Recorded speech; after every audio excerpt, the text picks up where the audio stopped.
Welcome, my name's Sam and this is the Little Greenhouse Creates. Thank you for joining me today, and we are on our final card for Christmas scraps, and we are going to create a card that I received as a Christmas card this year. It's this particular card, and the lady in question comes to my coffee and cards, and she sent us all this beautiful cards, and everybody was like, oh, I want to learn how to make that. So I sat down recently and had a go. So we're going to have a go at that. Now, the one thing I want to show you for this particular card that the lady has given us is her paper is only one-sided. So it's specialty paper. The design is only on one side. And that is why I surmise, should I say, that she's folded her papers. She's done squares rather than the rectangles. So this is my version. So the first one I did was this one, and I literally did exactly what she did, cut out the papers into squares and then did the folds. Our paper, the paper I'm going to use today, is slightly thicker, so folding it became quite a strenuous effort, should I say. But so I made a second version which only had one-sided paper. Sorry, so it wasn't a square. But because our papers, or general papers, aren't one-sided, you've got a pattern on both sides. So it's quite easy to create the card with a rectangle rather than a square. However, if you're not into folding, then I figured you could just lay the papers out straight without folding them over and turn it into a Christmas present. So there's lots of options that you can do, but for the video today we are going to create or recreate this card but using rectangles rather than squares. So let me bring in my supplies. So I have a piece of Granny Apple Green. Now this is our normal 8 inches by 5 3/4. I have a piece of Bubble Bath, which is 3 3/4 by 5 1/2.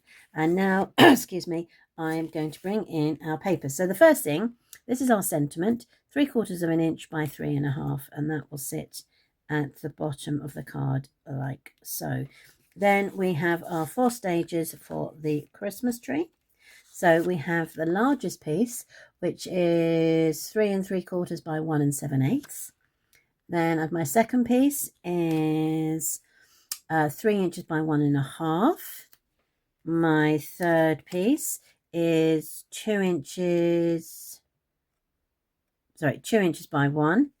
And then I have got 1 1/2 inches by 3/4 of an inch. Okay. I think that might actually be, let me have a look at that. So that is definitely 2 inches. What's this one? Oh, I've done that one just right. So I need to make that down to 1 1/2. So let me bring in my trimmer. I think that's a little bit too long. So let's cut that down to 1 1/2. There we go. So 3/4 of an inch by 1 1/2. Okay, so there we go. So there are our Christmas trees. So let's do the stamping first as usual. I'm just going to grab a Merry Christmas from a stamp set I've got available. So this is all about scraps and using what we've already got. I'm going to use my real red to stamp up the image. It's a bit floppy there. So what I'm going to do, I'm going to pop that down on the paper just like that. And then bring my thing over and pick it up. There we go. Right, let's try that again. So let's... Yep, that works. Okay, so turn it over. Make sure it's straight. And straight down. Oh, hello. And there's our Merry Christmas. Okay, so I'm going to put that aside there, give it a chance to dry off. I will come back to that in a second. But now I'm going to fold the papers. So you've got two options. you can fold straight away to the corners. So what you're trying to do is this corner is the corner you're folding. Okay, and then what you're doing is you're folding it like that, but you're bringing this one over. Oops, she says. So you're bringing it over, you're folding it, making sure that that corner is folded. Okay, and then once you've got it folded, you can pinch, and then you'll come back and burnish. Okay, you could, if you wanted to, fold the paper in half so that you've got an edge, so you know that you're going to be, because you're literally going to come back straight back down, but the most important thing is you want to make sure that this corner is folded. So either put a fold at the top here so you know where you're folding to, or you are going to aim for this paper too. And this is another reason why it's quite nice to use our DSP that's double-sided rather than the specialty. There we go. And then you can, so now you've got your two, you've got your triangle, okay? Your rectangle's turned into a triangle.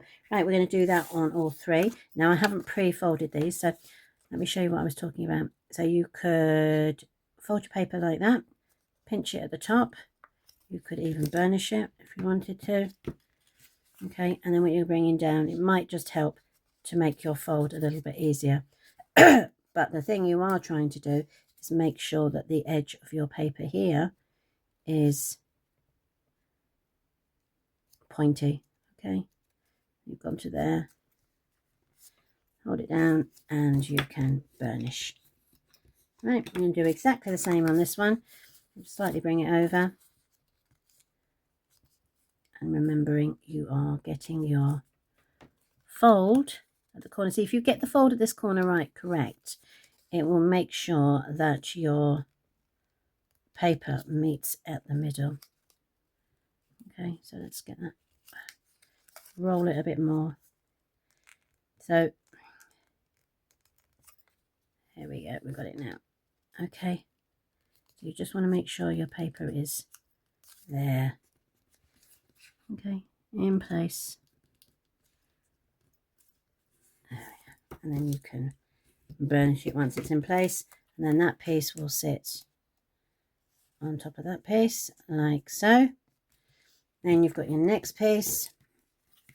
Obviously it becomes a little bit more complicated each time the designer series paper gets smaller. Let's try that again. Apologies if you can hear that noise in the background. That is my Bella getting herself comfortable. She's obviously decided to announce her comfortableness today. There we go. And then we just burnish that one. Okay, and then we'll do it. I'll probably meet up with my friend later on in the year, and she'll tell me, oh no, that's not how you do it. It's a lot easier than that. But this is the version that I worked out. Just sitting down going, working out. It is brilliant, as I say, for using up scraps. There we go. So that now goes on the top of that one. Okay, so the Christmas tree is building. Now we want this side showing, not this side, because otherwise it will match. So again, we are aiming for that little corner there to be folded over. Oops.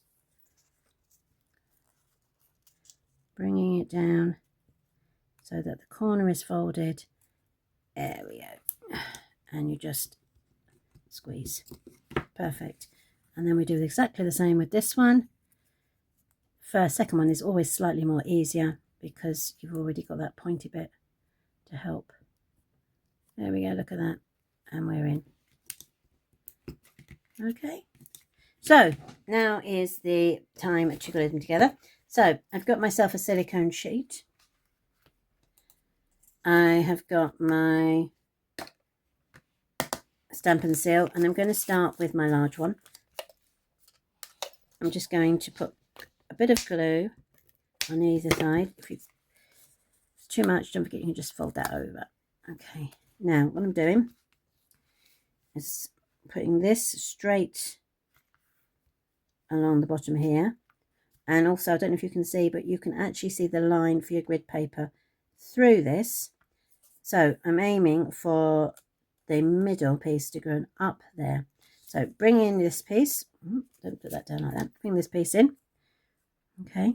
And you've got your tip and the line going straight down. So you can open it up. I'm going to bring this piece in. And you're just going to work out roughly where you're going to put it. Now, before you before you stick it down firmly, just make sure that your triangle meets up, which mine does. So now you've got that line is straight, so you know that your tree is going to be straight. Turn it over. Again, we're just going to put a bit of glue or stamp and seal. Fold that over. Bring in my next one.